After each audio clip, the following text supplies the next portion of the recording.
Hi, I'm Anna Pernis with the PRC. I'm here with Michelle Duhan from South Kick Historic Preservation, and we're here talking about masonry and masonry repairs.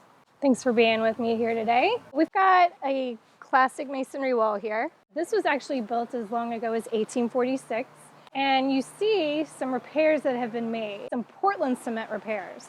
You can tell it's Portland cement when I try to scratch it. It is really hard. All of this really hard mortar is much too hard for our soft red brick. Down here, you can see it gets worse. It's very sloppy, it's covering the brick, which is a bad repair. It's really hard to remove this very hard mortar without damaging the very soft brick. If you didn't put the Portland cement on there, you could repoint, and that's to go and replace lost mortar with a lime-based mortar, which is really nice and soft, and it's very good and healthy for your historic brick. I think a lot of the issues that we see with masonry is people find Portland cement at Home Depot, so they think it's the right product to use. Exactly. It's easy to get, it's convenient, it's inexpensive, it's pre-mixed a lot of times, but it's so wrong in so many ways for your historic brick. Here you've got a good example of what old lime mortar actually looks like. And it's very soft, which is good. Your mortar should always be softer than your brick. This mortar, because of its age, is starting to sand. It's lime-based, so it's totally normal. All that's happened is the lime is being washed out by the water, and so we're being left with all this sand. Again, that's totally okay, because all we have to do is go back and repoint or add more mortar, and we can use the exact same stuff that they used to originally build the building. Here we are in a 19th century masonry building. We've got an exposed brick wall. Typically you would see this finished in a smooth plaster. We see a crack here running through our wall, and a lot of people tend to freak out about cracks in their masonry wall, but this is a good crack, this example here. And it's a good crack because it's running through the joints and not through the brick. And what that tells us is that soft, lime-rich mortar is doing its job. It's absorbing all the stress, and it's acting as a sacrificial material. Does this make for an easier repair to the wall? This is much easier to repair than if a brick would have cracked.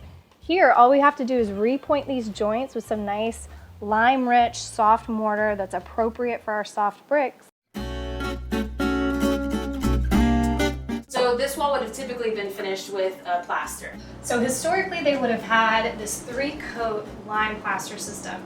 It's a scratch coat, a brown coat, and a finish coat.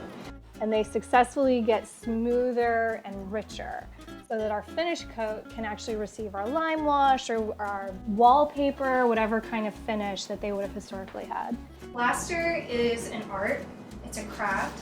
It can also be very expensive, very time intensive, very labor intensive. In some cases, we are going to repair the plaster. Sometimes it just makes better financial sense to go back with a drywall finish. Historic soft red brick walls like this were never meant to be exposed. That's a trend, right? That's an aesthetic that everybody likes right now, but that's really not great for the brick itself. So if we did have an exposed brick wall, seems to be a lot of dust and kind of parts that are coming apart.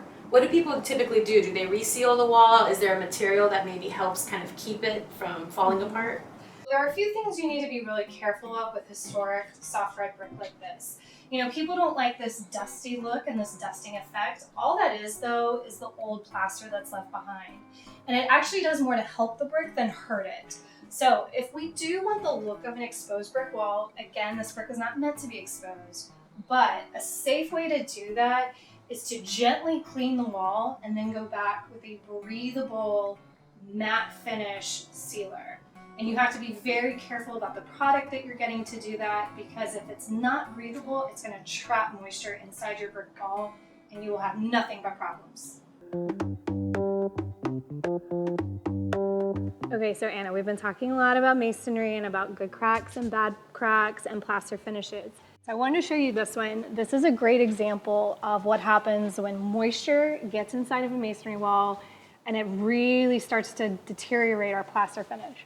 If you look all the way up at the corner of that door casing, you can see where a big chunk of our plaster wall is actually coming off. And we can tell that that moisture is coming in from the exterior.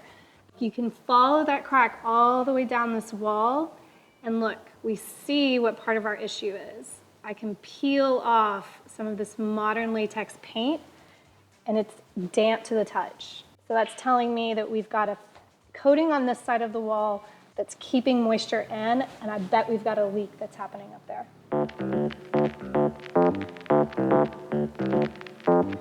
All right, so Anna, thank you so much for having me out here today. I really enjoyed talking to you about our historic masonry issues.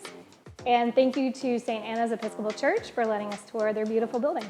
Yeah, thank you, Michelle, for everything. And again, this is going to be an exciting project. For more on this, please check out the Maintain Right series at the PRC's website, prcno.org.